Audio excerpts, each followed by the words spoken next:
Hey student, welcome to Study Line. And आज हम GK current affair के 2 जुलाई के मोस्ट इंपॉर्टेंट जो करंट अफेयर्स हैं, न्यूज़ हैं, उसको कवर करते हैं। तो let's start with our first news, जो कि है QS best student cities ranking 2023। तो जो भी लोग बाहर जाके पढ़ना चाहते हैं, अब्रॉड में पढ़ना चाहते हैं, तो उसके लिए जैसे कि अलग अलग सिटीज़ की रैंकिंग होती है ना, कि जो जहाँ पे आपको सबसे अच्छी एजुकेशन मिल सके।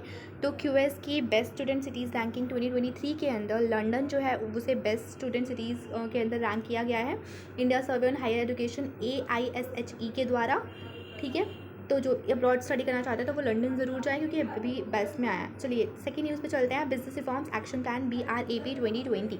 अब ये क्या है? ये BRAP प्लान 2020 का है, बिजनेस के अंदर रिफॉर्म्स के एक्शन प्लान। जून 30, 2022 को union finance minister Nirmala Sitharaman ने बिजनेस रिफॉर्म एक्शन प्लान 2020 को रिलीज़ कर दिया। इसके अंदर इन्होंने रिपोर्ट दी है assessment of states and union territories की, जिसके अंदर की पॉइंट कैटेगराइजेशन किया गया है। State significance of the new method, background, key point in the business reform में क्या क्या, मतलब क्या क्या रिफॉर्म्स करने चाहिए बिजनेस रिफॉर्म एक्शन प्लान 2023 के अंदर, उसके की पॉइंट्स बताए गए हैं। उसमें 4 कैटेगरीज हैं, जो कि जिसमें टॉप अचीवर्स, अचीवर वगैरह के नेम हैं। अब अपनी थर्ड न्यूज़ में चलते हैं, जो कि है RBI फाइनेंशियली स्टेबिलिटी रिपोर्ट जून 2022, जुलाई 2022। अब रिजर्व बैंक ऑफ इंडिया ने रिसेंटली अपनी financial stability report for June 2022 show निकाल दी है। And content highlight finding of the report major concern related to big tech, highlighting the addition of the RBI report include a survey of international regulatory and supervisory practices जो कि applied होती हैं to big tech entities पे। इस सर्वे में RBI ने listed किए हैं गूगल, फेसबुक, एप्पल, अमेजॉन को, और डिफरेंट कंपनीज हैं। अब हम फोर्थ न्यूज़ पे चलते हैं, जो कि है NITI Aayog report harnessing green hydrogen. Green hydrogen के बारे में आपको पता ही होगा। क्या कहते हैं ग्रीन हाइड्रोजन, जो कि पोल्यूशन फ्री होती है, इको फ्रेंडली होती है। तो जो गवर्नमेंट की थिंक टैंक नीति आयोग है, उसको 1 जनवरी 2015 को स्टैब्लिश किया गया था। उन्होंने अभी अपनी रिपोर्ट निकाली है हार्नेसिंग ग्रीन हाइड्रोजन। इसके अंदर उन्होंने अपॉर्चुनिटीज़ बताई है किस तरह से डीप डीकार्बनाइजेशन इंडिया में किया जा सकता है, क्योंकि कार्बनाइजेशन बहुत ज़्यादा बढ़ चुका था। तो इसी की वजह से सारे स्टेप्स ले जा रहे हैं। And this report has been prepared in collaboration में बनाई गई है, Delhi based time RMI India के लिए। अभी RMI की फुल फॉर्म आप मुझे कमेंट्स में बताएंगे। Now content key is finding of the report present green hydrogen policy की। व्हाट इज ग्रीन हाइड्रोजन, क्या है? तो hydrogen demand in Indian hydrogen corridor, background, key finding of the report, edits report, इस सब चीज़ों के बारे में बताया गया है। और अगर आपको और चाहिए तो आप इसको पढ़ सकते हैं जाके जागरण जोश पे। Now moving further, Ramagundam India's largest floating solar power project. ये रामागुंडम के अंदर इंडिया का largest floating solar power project बनाया जा रहा है। फ्लोटिंग पावर मतलब आप समझ गए होंगे, वाटर के अंदर, वाटर के ऊपर। And solar power plant was made fully operational होगा ये NTPC के थ्रू। NTPC की फुल फॉर्म भी आप मुझे कमेंट सेक्शन में बताएंगे।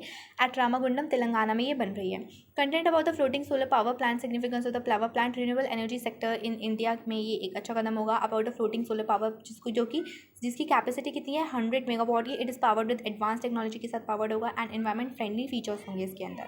ना इसके बारे में अगर आपको और पढ़ना है तो लुक फॉरवर्ड टू जागरण जोश। Now the next news, Indian announces single use plastic ban from जुलाई 1। जुलाई 1 से हमें पता है कि इंडिया ने सिंगल यूज़ प्लास्टिक को बैन कर दिया है। सेंटर ने इस चीज़ को अनाउंस किया है। According to the official notification, जो manufacture, import, stocking, distribution, sale और use of single use plastic है, उसके अंदर पॉलीस्टीरीन, एक्सपेंडेड पॉलीस्टीरीन वगैरह के यूजेस हैं, कमोडिटी शैल बी प्रोहिबिटेड हो जाएंगे इफेक्ट फ्रॉम जुलाई 1, 2022। अब हमारा नेक्स्ट न्यूज़ है Parameswaran Iyer in the new CEO। NITI Aayog के नए CEO बन चुके हैं परमेश्वरम। ये बहुत इंपॉर्टेंट क्वेश्चन है, लेट मार्केट अगर आपके कोई भी एग्जाम्स होने वाले हैं, चाहे वो किसी भी चीज़ के हों। परमेश्वरम अय्यर जो है वो new chief executive NITI Aayog बन चुके हैं। इन्होंने किसको सक्सीड किया? पहले कौन थे हमारे CEO? अमिताभ कांत, जिसका टर्म एंड हो चुका जून 30, 2022 को। अब उन्होंने top post of the policy think tank after 6 year long stint के बाद स्टेप डाउन कर दिया। Now moving further, Pallonji Mistry away at the age of 93। Pallonji Mistry जो चेयरमैन थे Indian conglomerate Shapoorji Pallonji group, passed away in Mumbai in June 27, 2022। उनकी और उनकी फैमिली का कंट्रोल था शपूरजी पलौंजी ग्रुप पे। शपूरजी, सॉरी गलत प्रोनाउंस कर दिया था मैंने। And Indian construction and real estate empire which was established more than 150 years ago। Moving further to the next news, this is called justice Satish Chandra takes oath as Delhi high court. Delhi high court के chief justice के रूप में justice Satish Chandra ने oath ले ली है 28/2022 में। दिल्ली आगे कहते हैं justice of the Delhi high court at lieutenant general secretariat on June 28, 2022 में। And the Delhi high court justice post was lying vacant थी। और द रिटायरमेंट ऑफ जस्टिस, इससे पहले कौन थे? धीरूभाई नारायण भाई पटेल।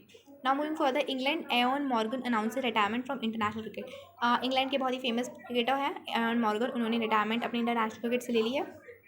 इंडिया के मोस्ट सक्सेसफुल कैप्टन, इंग्लैंड के मोस्ट सक्सेसफुल कैप्टन रहे हैं इन ODI में एंड T20I क्रिकेट में। The 35-year-old and made his cricket debut for the Ireland cricket team in 2006 and had joined England's national squad in 2019. He has captained England in 126 matches, out of which they won 76.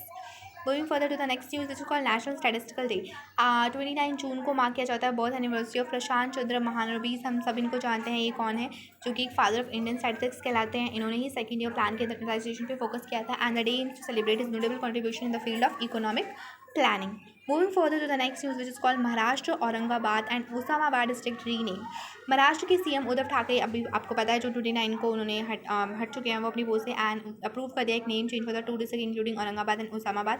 While Aurangabad has been change to the Sambhaji Nagar and Osmanabad को change कर दिया गया है Dharashiv. Okay, going further last date to the link PAN with Aadhaar. अब जो 30 जून थी, जो last date थी आधार कार्ड को पिन करवाने की पैन से, failure of which will result, जिसकी वजह से डबल पेनल्टी लगती है 1000 में फ्रॉम जुलाई 1 ऑनवर्ड्स अब लगेगी। And the last date was earlier set to March 31 2022 after, जिसमें सेंट्रल बैंक जो थी CBDT थी जो थी उन्होंने नोटिफाइड किया of a penalty for those linking after June 30 2022। The penalty fine जो है वो 500 है। ठीक है, moving for the next question, next news, which is called Yair Lapid becomes a prime minister. Israel के नए प्राइम मिनिस्टर हमारे याइर लैपिड हैं, जो कि 14 प्राइम मिनिस्टर ऑफ इसराइल हैं, जो कि जुलाई 1 2022 को आए हैं। ये shortest caretaker prime minister the next election are schedule to take place November 1 में है। तो Yair Lapid is an Israeli politician है एंड अ फॉर्मर जर्नलिस्ट है। Moving further to the next and the last news of today's, which is called yesterday's, Ketanji Jackson becomes US supreme court first black women जज। Ketanji Jackson जो है वो US supreme court की पहली black women जज बन चुकी हैं। केतनजी ब्राउन जैक्सन ने हिस्ट्री बना दी है, first black women to serve on the Supreme Court of the United State बन के, and the 51 year old was appointed to the post by Democratic president Joe Biden के through, and this means that white man will not be in majority in the nation's and highest court for the first time in 233 years. आप देख सकते हैं इतने सालों बाद बनी है। So thank you for today. अगर आपको आपको डेली करंट अफेयर और इसी टाइप की डेली जीके न्यूज़ वगैरह जीके बाइट्स चाहिए, तो आप इस चैनल को प्लीज़ सब्सक्राइब करना और शेयर करना, लाइक करना ना भूलें। Thank you so much.